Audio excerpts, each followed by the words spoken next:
Hey everyone, welcome to another video. This video is actually gonna be a will I buy it style video. I haven't done a video like this in I think over a year.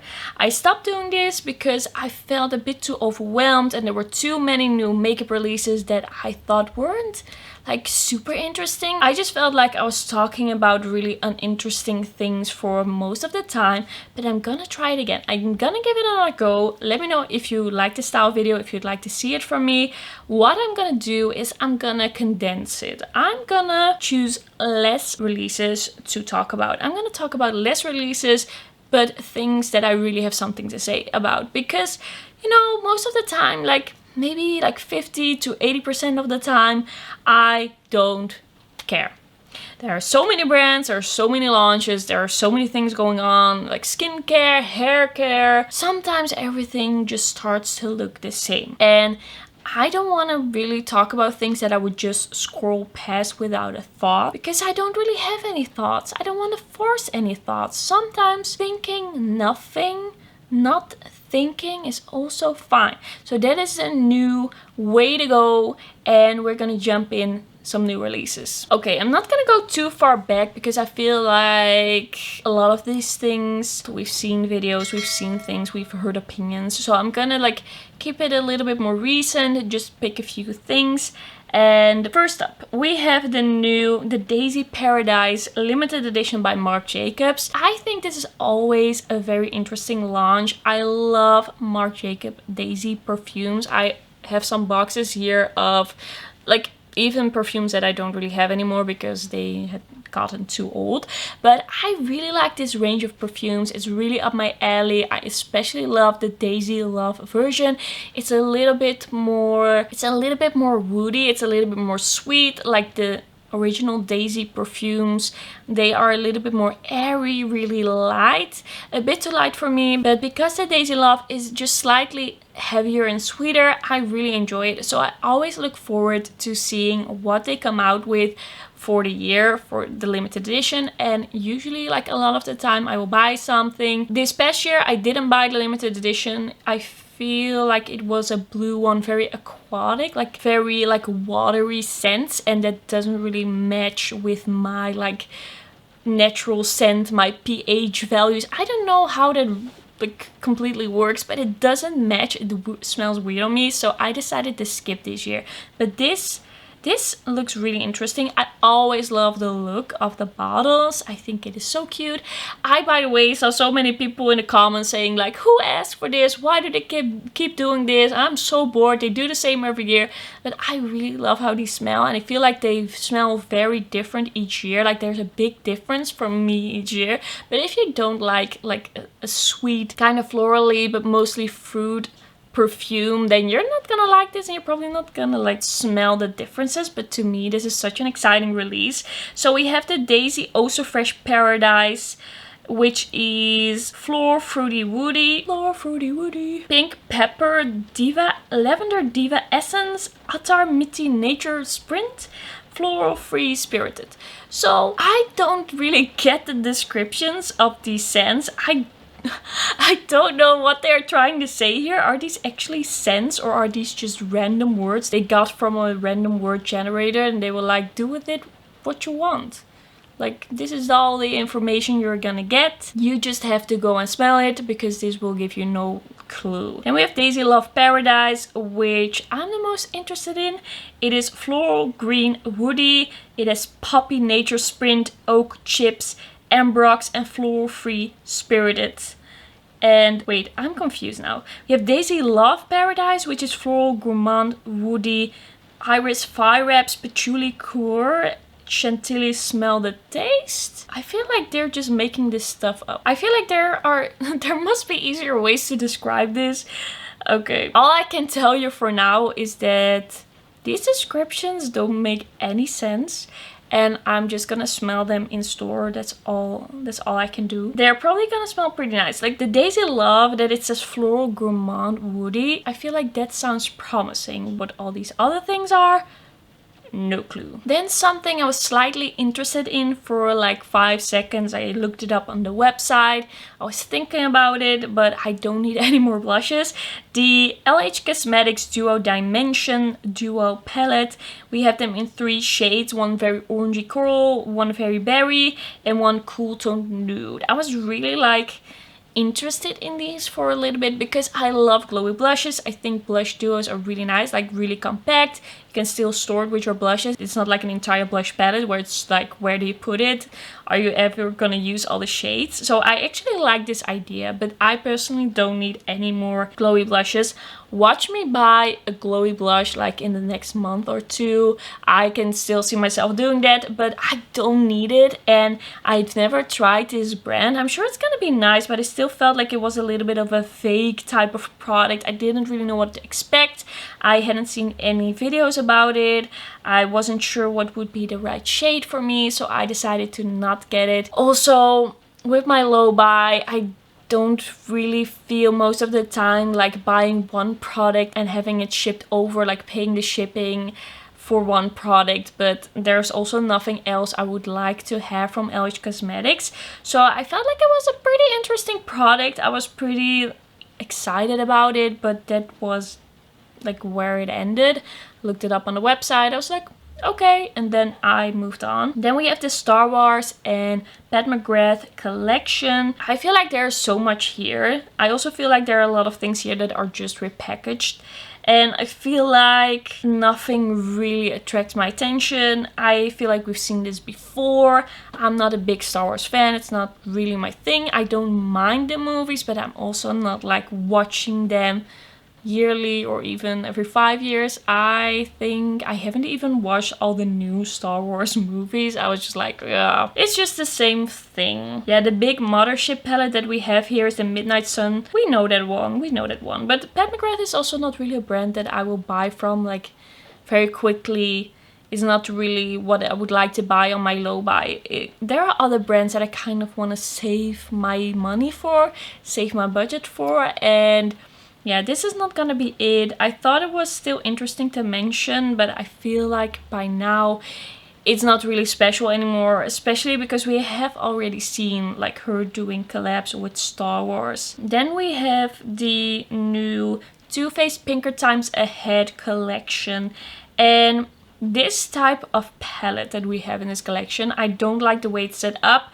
I think it looks cheap, might be good quality, but I think it looks like kids makeup, like Essence, not really like attractive looking to me. I feel like the other palettes that they did, like the more nude ones, I feel like they looked more sophisticated, a little bit grown up. And I'm not against cutesy things. I like cutesy makeup. I like makeup that is like pink and flowers and pastels, but I feel like this looks a little bit too childish in a way. The way it's set up, the way the colors look, I just don't think that this is gonna be my jam, my color story. Then we also have some blushes and a highlighter in this collection. I actually think that these blushes look kind of interesting and the highlighter looks kind of interesting. It's the Cloud Blush, Cloud Like Diffused Blurring Blushes in 6 shades, which are all pink. So you have to like a pink blush if you are planning to buy anything from here. Like Peachy Pink, they have as well. Then we have the Cheek Popper Blushing Highlighter. A glowy blush and highlighter hybrid glossy powder with vanilla orange ice cream scent. Okay, that sounds really interesting. Okay, that made me slightly interested again. I love this idea of a blush highlighter hybrid. I really like those. I also like to take a little bit of a deeper highlight and kind of like drape it across the cheek, kind of highlighty but also kind of like blush, just somewhere in between. And the description of that scent, that's interesting. That is actually interesting. I feel like this could be something, but I have to see it in store. I can see it in store. I feel if I would go to the right city in the Netherlands, if I would scope out the right store, I could, I think, see it in store and then see if I like it. But Too Faced isn't really a brand that I buy from. It's not really a brand that I've bought from in like 10 years, 9 years. I think I only bought the original chocolate bar palette once. I had that in my collection for such a long time. Such a long time, like years and years and years. But eventually I decluttered it. I never use it a bunch. I'm usually a bit more excited about releases that are more like indie brands, more smaller brands, indie brands. I usually don't go for brands like Too Faced, but there's something kind of interesting about this collection. If I would see a video, this is the situation. If I would see a video and someone would review this, I would definitely click on it. I would definitely watch it because I would like to see what this is like. Because the blushes, they do look cute. That highlighter, I don't know. There could be something about it. I don't know if I would like the packaging of that highlighter. I don't really see what the outer box looks like, so I have to check that out as well. If I buy it, like the whole thing has to be special, it has to be right. I don't know if I have space in my budget for this, but I'm definitely gonna like keep my eye out for a video and probably not buy it, but I'm still slightly interested. Then we have the Colourpop Pretty Please collection. I feel like this is slightly different than things I did, but at the same time it looks the same to me. I've kind of stopped buying from Colourpop. It hasn't been that long since I made my last Colourpop order, and I am wearing a mascara from Colourpop. I also bought a backup of this mascara. Like the last Colourpop order that I did was for 2 mascaras, but like for the color cosmetics, like blushes, highlighters, eyeshadow palettes, I'm just like taking a step back. I did a big Colourpop order right before I took my break on my channel and right before I decided to go on a low buy, and it took such a long time for me to really test everything out, and I don't want to go down that slippery slope again. Like there's so much Colourpop makeup and it's all like pretty good. I hear so many good things about Colourpop, but there's just so much. You could buy so many things and I don't want that. And I also feel like my Colourpop makeup, the things that I buy from Colourpop, especially the eyeshadow palettes, a lot of the time they feel less valuable to me because they feel less special in the Colourpop range because they have so much. Because there is so much. I don't know what it is about them, but it just feels like they are not that special. Even though I personally don't have that much Colourpop in my life, it just feels like this fast fashion, they don't really care about it anyway brand, and it all looks kind of the same. It is not like well thought through, and I think that is a problem. Like a lot of the time the quality is good, but a lot of things they don't seem well thought out. And with this collection I also feel that they are just pumping out releases and I can't get like excited about that, so that's why I'm like taking a step back. I'm not saying that I'm never gonna buy from them again, but I feel for a low buy year, it's not really the brand to turn to. Then we have the Positive Vibes Only collection by Essence. Before I went on my low buy, I bought like basically all the Essence and Catrice limited editions, and I was like trying them out a lot because honestly they're pretty popular brands on the tube, like on YouTube. People like to search for them because they are not reviewed a lot, but they are in so many drugstores in like Germany, the Netherlands, other countries, and they're also available in the US, but I feel harder to come by. I get a lot of comments when I do Catrice reviews that it's really hard to get in the US. But these are just brands that people love to see videos about. So this is definitely a part of makeup and a part of makeup releases where I personally have to be really strict and really see how I feel about it. Do I really want to try it? Am I really excited about this? I have to say, this little eyeshadow palette and that highlighter, they look so cute. If I weren't on a low buy, I would have bought this without a thought. I don't know about the other things. What is here? We have an eyeshadow palette, color changing blush stick, color changing lip glow, lip mask, baked highlighter, color changing click and go nails, and a hair clip. Okay, I probably only would have bought the eyeshadow palette and the highlighter, but I think those both look really cute. Like the shade of the highlighter, that pinky salmon-y baked thing, it looks so good. I recently got the Cookies for Santa highlighter from Essence. I didn't do a video on it because I only bought the highlighter because it was the only thing I wanted from this collection. But this is such a nice highlighter, such a good highlighter. So I'm kind of eyeing this one. But I don't know if this is gonna have like a place in my low buy. Not because of the price, but because I can only buy 2 eyeshadow palettes a month. And then spending the money on this eyeshadow palette, I don't know if I'm gonna do it. But I love the combination of shades. And I have another eyeshadow palette by Essence in this format that I quite like the quality of. So I don't know if I see this somewhere, if I see this available somewhere, I might pick it up. But I don't know if there are going to be other eyeshadow palettes that I would rather have. But I just really like the look of this. I just really like the combination of those like dark, more warm greens and then the kind of tealy blue. I think this can be pretty exciting. So I'm gonna see how I feel about that once it is available. I don't know if it says if it's available. Coming soon, so there's not really information here, but that could be something. Really depends. Imagine it is released at the end of the month and I have not bought 2 eyeshadow palettes yet. It could happen. Then we have the new Winter 2023 lip falls by Kaleidos. This is their Winds of Winter collection. Every time Kaleidos starts revealing a collection, starts telling me that there is something new coming, I actually get pretty excited because I'm like, you know what, maybe something like huge will come. Maybe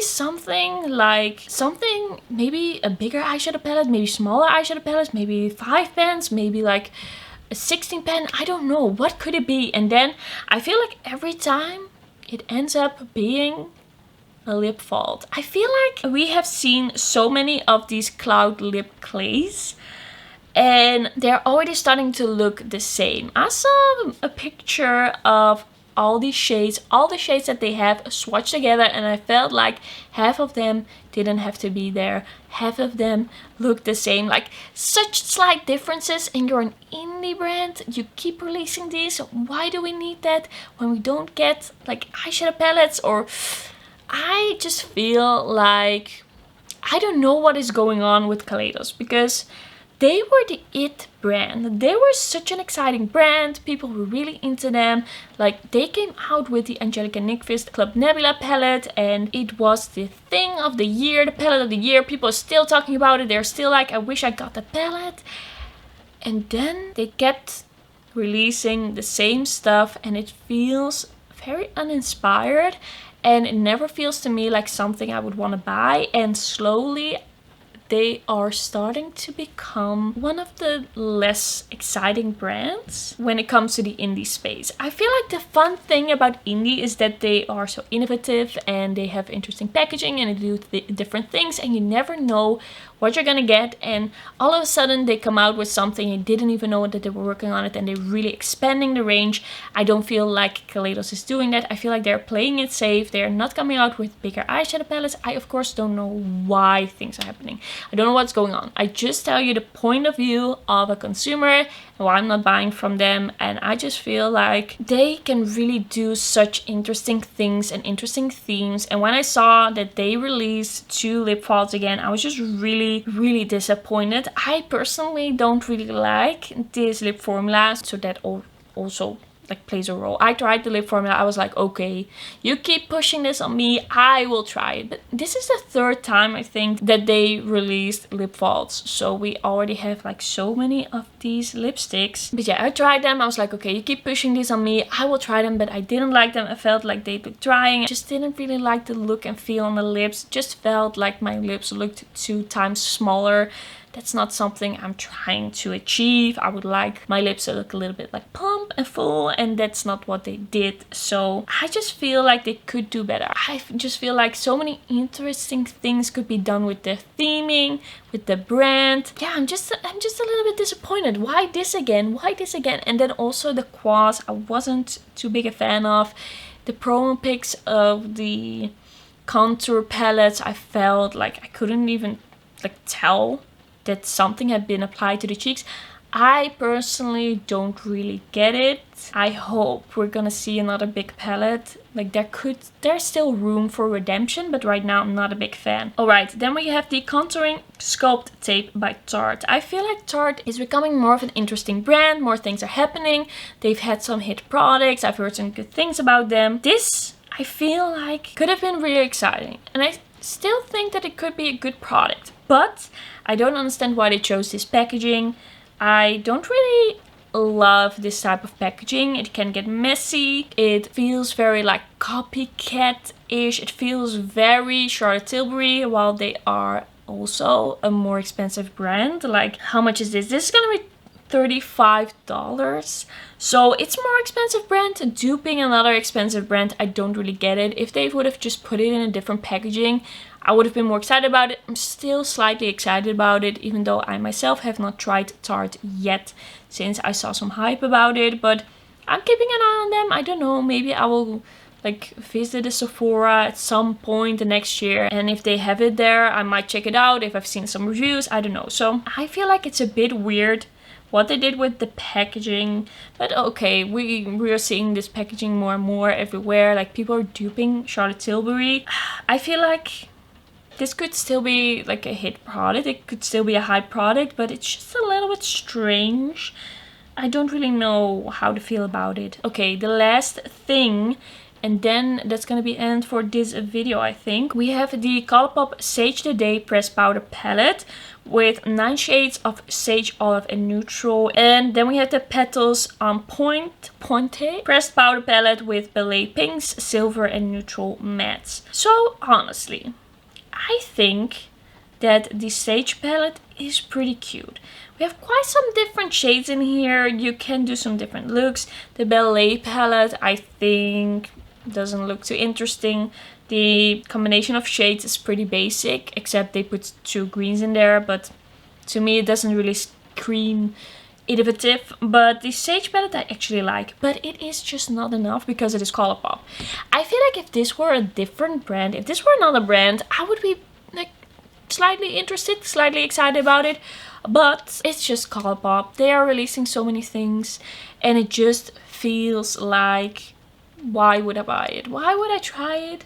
It's probably good, but it's just gonna get lost in my collection where I have all these beautiful palettes with beautiful packaging from brands that really spent such a long time thinking up themes and names and formulas, and even though the Colourpop formula is said to be pretty good and what I've tried is pretty good, I just feel a little bit bored with the brand and the whole like vibe of a brand, the way the brand comes across to me on social media and just with their launches, what all of their launches together say about the brand. It's really important to me. I want to love the brand and I don't love the brand. When I keep buying from a brand, it's because the brand itself, and not even just the releases, but the brand itself is really exciting.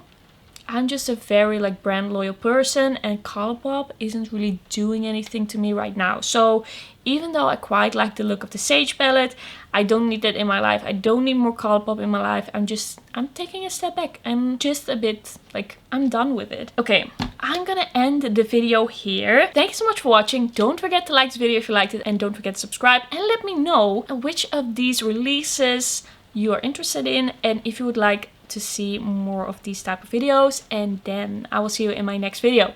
Bye bye.